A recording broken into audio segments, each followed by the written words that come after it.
네, 반갑습니다. 오늘 초하루 법회라고 해서 또 우리 법연사 법당을 가득 채워주신 우리 불자님들과 또 오늘 이 자리에는 같이 동참 못했지만 초하루 법회를 함께 하고자 하시는 우리 모든 법연사를 사랑하신 분들 반갑습니다. 네.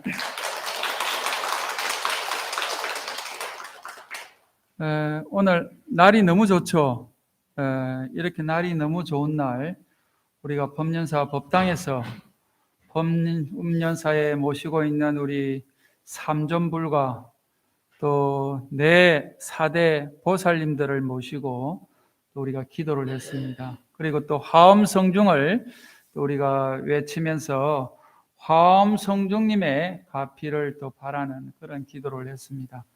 그래서 여러분들의 기도가 꼭 이루어지기를 먼저 이렇게 발언합니다. 그래서 오늘 이 자리에 이 좋은 날씨를 마다하고 오신 여러분들의 공덕이 분명히 있을 것이라고 봅니다. 오늘 제가 여러분들하고 이렇게 마주하면서 아침에도 한 보살님이 오셔서 아유 스님 얼마나 상심하시겠습니까? 얼마나 힘드십니까? 이렇게 이야기를 하는 것을 듣고 제가 상당히 참회하는 마음입니다. 왜 참회하는 마음인가 하면 제가 우리 신도님들을 걱정해야 되는데 신도님이 우리 주지스님을 걱정하는 이런 아주 제가 아마 살면서 이게 좀 잘못 선택한 것 중에 하나가 아마 그런 일이지 않았나 싶어서 상당히 참회하면서 또 한편으로는 또 제가 이번 기회에 더 제 자신을 돌아보고 또 우리 법연사 주지로서 더 열심히 살아라라고 하는 그런 메시지지 않겠나 하는 생각이 됩니다. 그래서 개인적으로는 이번에 많은 공부를 했고 또 여러분들하고 마주하면서 더욱더 이렇게 정진하는 모습을 보여야 되겠다는 그런 생각을 하게 됩니다. 그리고 오히려 훨씬 더 제가 조금 좀 다르게 이야기하면 좀 성숙한 것이 아닌가 하는 생각이 듭니다. 그래서 이번 기회에 이번 동안거 때는 제가 금강경을 가지고 독송하면서 금강경 강의를 하도록 하겠습니다. 그래서 왜 금강경 독송을 하면서 금강경 강의를 하게 되었는가라고 하는 것 같으면 어쨌든 이 금강경에 담겨 있는 내용을 여러분들하고 같이 독송하면서 또 그 새겨보는 그런 시간을 갖는다라고 하는 것 같으면 이번 동안거는 특별한 의미가 있지 않겠나 하는 생각이 됩니다. 그래서 이번 동안거를 금강경 독송과 강의하는 그런 한 철로 생각을 하고 많은 분들이 또 같이 동참해 주셨으면 좋겠다 하는 그런 바람을 갖고 있습니다.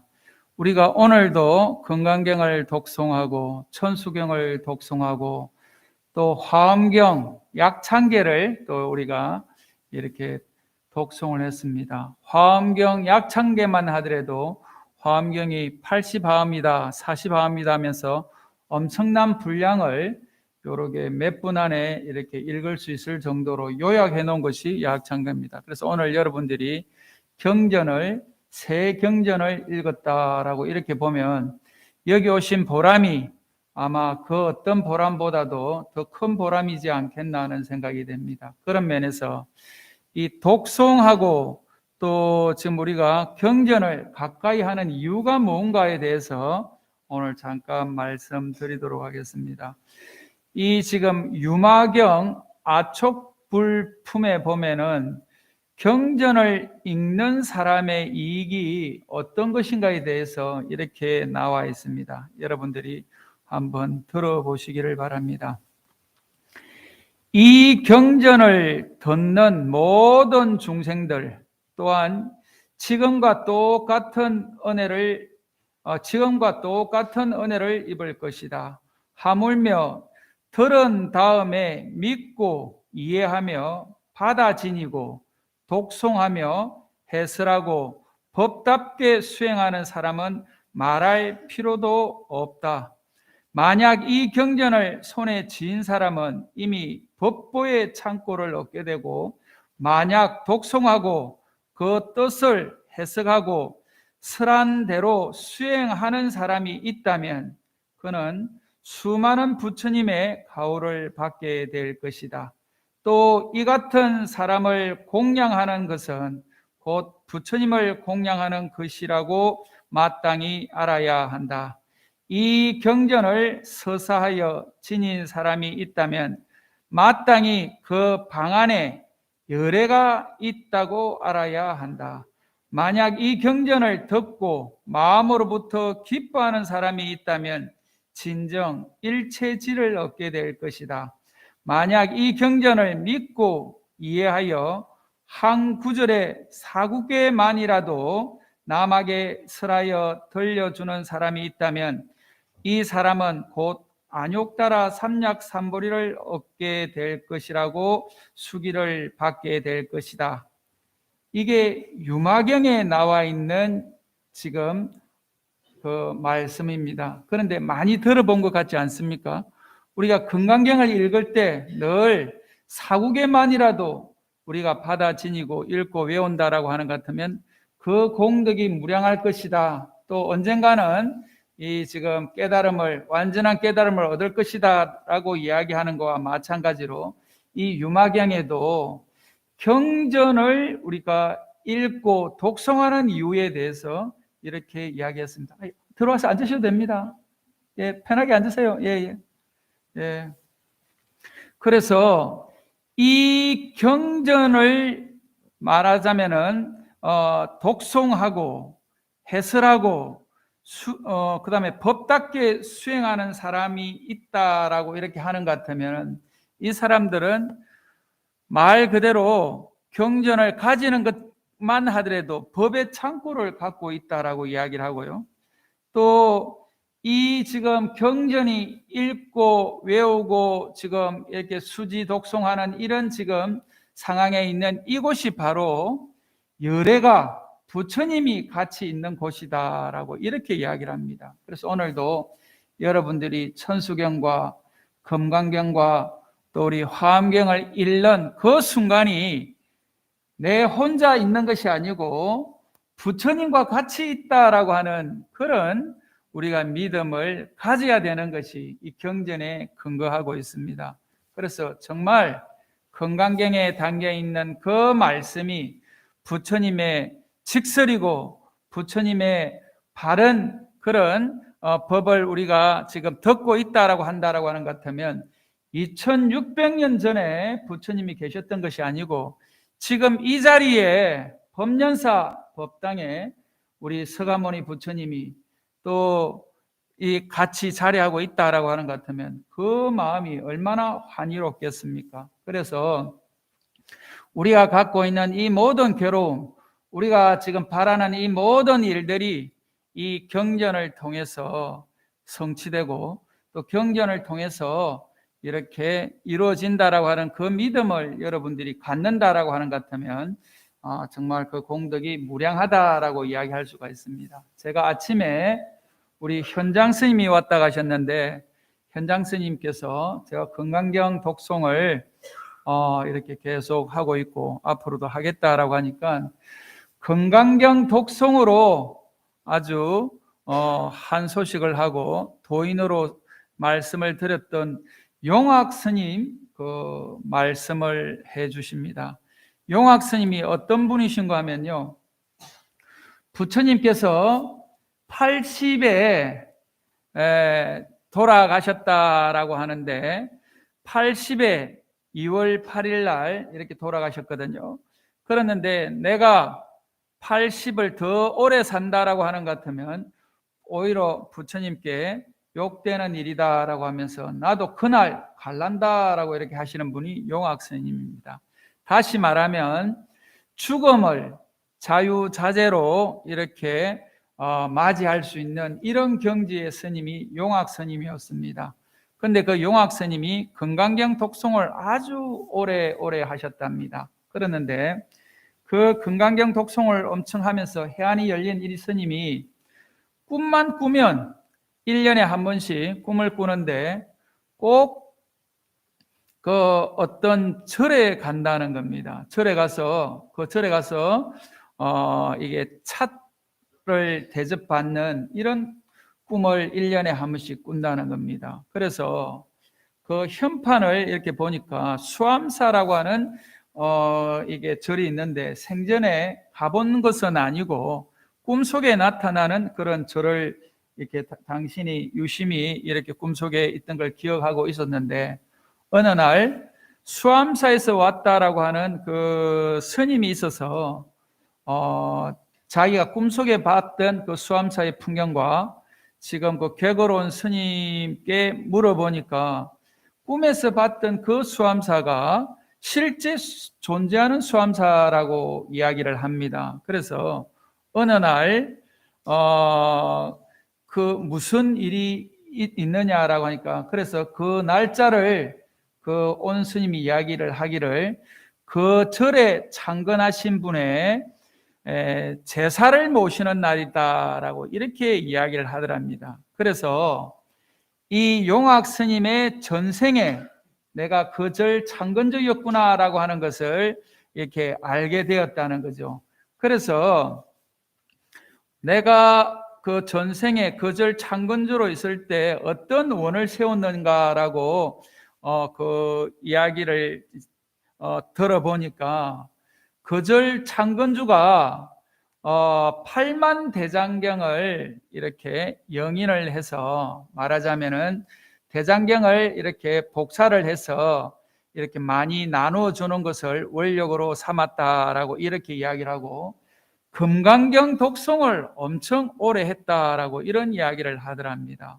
그래서 지금도 지금 용학스님이 금강경 독송을 하고 있는데 전생에도 금강경 독송을 했다는 것이죠. 그리고 8만 대장경을 이렇게 책으로 만들어야 되겠다라고 하는 것이 왜 그 당시로는 어려웠는가 하면은 그 한지도 상당히 구하기 어렵고 먹물도 구하기 어려운 시대였기 때문에 그것을 영인한다는 것이 상당히 어려운 시절이었다고 그렇게 생각하면 좋을 것 같습니다. 그래서 전생의 그 원을, 그 원력을 이 생에 다시 실현해야 되겠다라고 하면서 지금 8만 대장경, 해인사에 있는 8만 대장경을 영인해가지고 그때 네 지를 만들어가지고 해인사, 통도사, 송광사 또 이렇게 조계종의 한 사찰에 이렇게 네 지를 만들어서 봉안했다라고 하는 스님이 용학 스님입니다.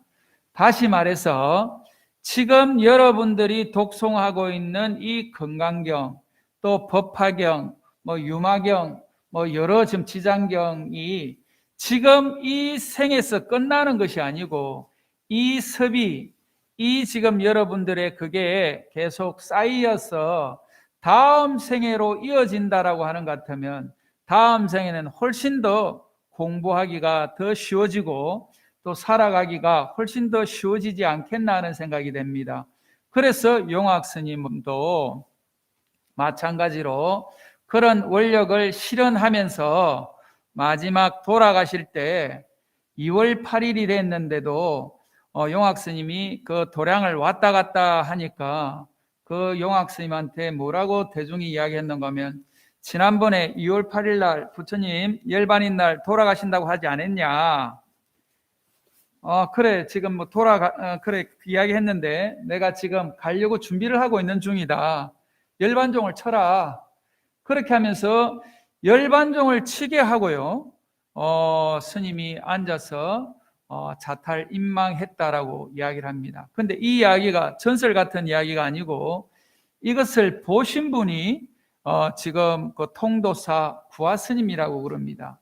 그래서 통도사에서 지금까지 용학 스님을 모시고 있다가 그 용학 스님의 그 지금 그것이 어디에 뿌리를 두고 있는가 하면 송광사하고 인연이 있는 분입니다. 그래서 지금은 용학 스님을 송광사에 모시고 있는 분입니다.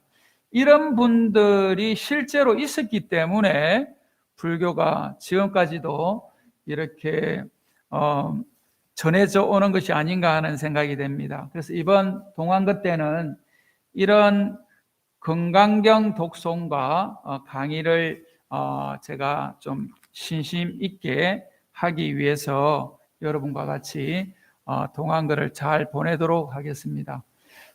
오늘 10월 초하룻날 이렇게 오신 여러분들에게 아까 이제 송현동이 지금 우리 이건희 갤러리 들어오는 저 공원을 이야기했습니다만은 법연사가 앞으로는 더 좋아질 수밖에 없는 것이 저 공원이 들어오면서 많은 사람들이 여기 오고 가고 합니다. 그래서 이 법연사를 어떻게 가꿔야 될 것인가, 어떻게 잘 지금 유지할 것인가에 대한 고민을 하지 않을 수가 없게 되었습니다. 그래서 지난번에 여러분들한테 말씀드린 엘리베이터를 어떻게든 놔야 되겠다라고 하고 며칠 전에 엘리베이터를 놓을 수 있는 설계자와 또 그 관계자들을 모시고 회의를 했는데 제가 저쪽 그 세종이 있는 바로 저쪽으로 엘리베이터가 올라오게 하려고 하니까 저기도 지금 배관도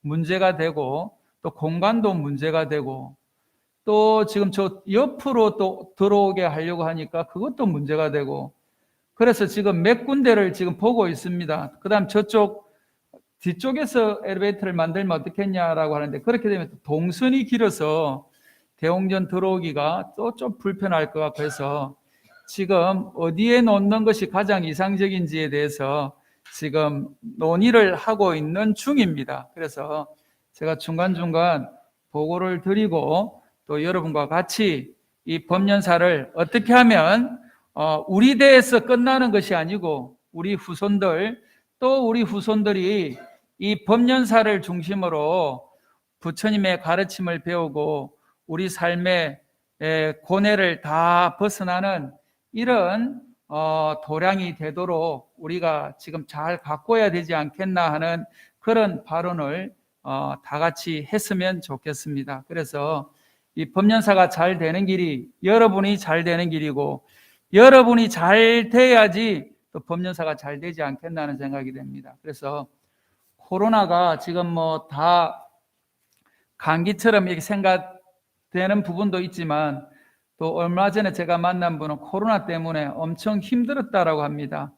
이게 후각도 없어지고 미각도 없어지고 상당히 뭐 한 달 넘게 고생했다라고 하시는 분을 보니까 아직도 코로나 조심하셔야 됩니다. 조심하셔야 되고 또 연세가 드신 분들은 더 조심하셔서 건강한 그런 법연사 불자가 되고 행복한 법연사 불자가 되도록 다 같이 기도 정진 열심히 합시다. 감사합니다. 네, 감사합니다. 경전수의 행동에 대한 대한 말씀을 해주신 이 부지장님 한 번 더.